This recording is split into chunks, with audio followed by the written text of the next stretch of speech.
मध्य प्रदेश की सरकार इन दिनों नाम बदलो अभियान में जुटी हुई है। सरकार ने आदिवासी छात्रावासों का नाम रानी दुर्गावती और अन्य जनजातीय महापुरुषों के नाम पर रखने का फैसला क्या किया? विरोधी दलों ने इसका विरोध करना शुरू कर दिया है।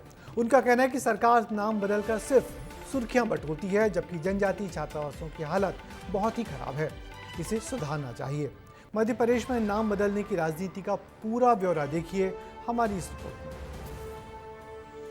मध्य प्रदेश सरकार के आदिवासी छात्रावासों के नाम बदलने पर राजनीतिक बहस शुरू हो गई। प्रदेश में जनजातीय छात्रावासों का नाम बदलने का फैसला लिया गया, जिसे सरकार सम्मान के तौर पर पेश कर रही है। हालांकि सरकार की इस कवायद पर सियासत भी हो रही है। दरअसल मुख्यमंत्री डॉक्टर मोहन यादव ने जनजातीय छात्रावास का नाम बदलकर राजा कुंवर शाह रघुनाथ शाह और रानी दुर्गावती के नाम पर रखने का फैसला लिया है। इसके साथ ही जनवरी 2026 में 5000 कॉस्टल में वार्डन की भर्ती करने का ऐलान किया गया। मुख्यमंत्री डॉक्टर मोहन यादव ने ये घोषणा बिरसा मुंडा की 150वीं जयंती पर की। सरकार का मानना है कि इससे छात्रों को महान हस्तियों के जीवन और बलिदान से हौसला मिलेगा। तो जनजातीय कार्य विभाग द्वारा संचालित समस्त कन्या छात्रावास और आश्रम शालाओं का नामकरण रानी दुर्गावती के नाम पर करने की हम घोषणा कर रहे हैं। जनजातीय कार्य विभाग द्वारा बालक छात्रावास और शाला आश्रम शालाओं का नामकरण राजा शंकर शाह रघुनाथ शाह के नाम पर करने की यहीं से मैं इस कार्यक्रम के माध्यम से घोषणा कर रहा हूँ। जनजातीय छात्रावासों के नाम बदलने की सरकारी कवायद पर आदिवासी कांग्रेस के राष्ट्रीय अध्यक्ष और विधायक विक्रांत भूरिया ने सरकार पर सीधा निशाना साधा। कहा कि सिर्फ नाम बदलने से कुछ नहीं होगा, जरूरत छात्रावासों की सूरत बदलने की है। भूरिया का आरोप है कि मध्य प्रदेश में आदिवासियों के अधिकारों का लगातार हनन हो रहा है। उन्होंने आदिवासी हितों की दिशा में ठोस कदम उठाने की मांग की है। ये सिस्टमेटिक तरीके से उनको सिस्टम से बाहर करने का प्रयास है, सिस्टम के दरवाजे आदिवासियों के लिए बंद करने का प्रयास है। तो ये एक षड्यंत्र है कि हमारे आरक्षण को छीनकर पूरी तरह से खत्म करने का एक षड्यंत्र है। आज जल जंगल जमीन के कोई भी केस हम जीत नहीं रहे, ज्यादातर लोग को बेल नहीं मिल रही है। जेलों में मध्य प्रदेश की 60% से ज्यादा आदिवासी बंद हैं, उनकी जमानत तक नहीं हो पा रही है। मध्य प्रदेश में नाम बदलने का ये सिलसिला काफी पुराना है।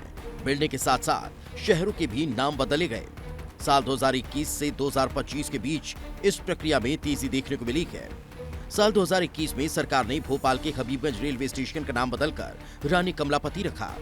सरकार का कहना है कि गोंड समुदाय की ऐतिहासिक विरासत को सम्मान देने और स्थानीय पहचान को फिर से स्थापित करने की पहल है। इसके बाद साल 2022 में होशंगाबाद जिले के नाम में बदलाव कर नर्मदापुरम रखा गया। इधर शाहजहांपुर जिले में 11 गांव के नाम बदले गए, जिसमें उर्दू प्रभाव वाले नामों को हटाकर हिंदू संस्कृति के नाम दिए गए। देवास जिले के 54 गांव के नाम बदलने का फैसला लिया गया और 2025 में उज्जैन जिले में भी 3 गांव के नाम बदले गए। नाम बदलने की इस लंबी चली आ रही परंपराओं के बीच अब सवाल एक बार फिर वही खड़ा होता है, क्या पहचान बदल देने भर से जमीनी हकीकत भी बदल जाएगी? सरकार इसे सम्मान और सांस्कृतिक पुनरुत्थान बताकर आगे बढ़ रही है, जबकि विपक्ष इसे सिर्फ प्रतीकों की राजनीति करार दे रहा है। बिरसा मुंडा की जयंती के मौके पर सरकार ने ये बड़ा ऐलान किया है। हालांकि कांग्रेस इस मामले पर सरकार को घेर रही है। कांग्रेस ये कह रही है कि नाम बदलने से सूरत नहीं बदल जाती। अगर कुछ काम करना है तो नाम बदलने की बजाय उन कामों पर ध्यान देना होगा। छात्रावासों के नाम बदलने के बाद अब अगला नंबर किसका है, ये भी जानना दिलचस्प होगा। विवेक शुक्ला, विस्तार न्यूज, भोपाल। दरअसल पिछले कुछ वर्षों से राजनीतिक दल प्रतीकों की राजनीति ज्यादा करते हैं। बीजेपी भी इसमें पीछे नहीं है। प्रदेश के बहुत सारे आदिवासी समाज को खुश करने और उनका हितैषी साबित करने में पार्टी लगातार इन दिनों काम कर रही है। नाम बदलकर आदिवासियों का आत्मगौरव जगाना ही पार्टी का मकसद है। अब इस पर कांग्रेस ऐतराज जताए तो बीजेपी आदिवासी वोटों में पैठ बढ़ाने में लगातार आगे बढ़ती जा रही है।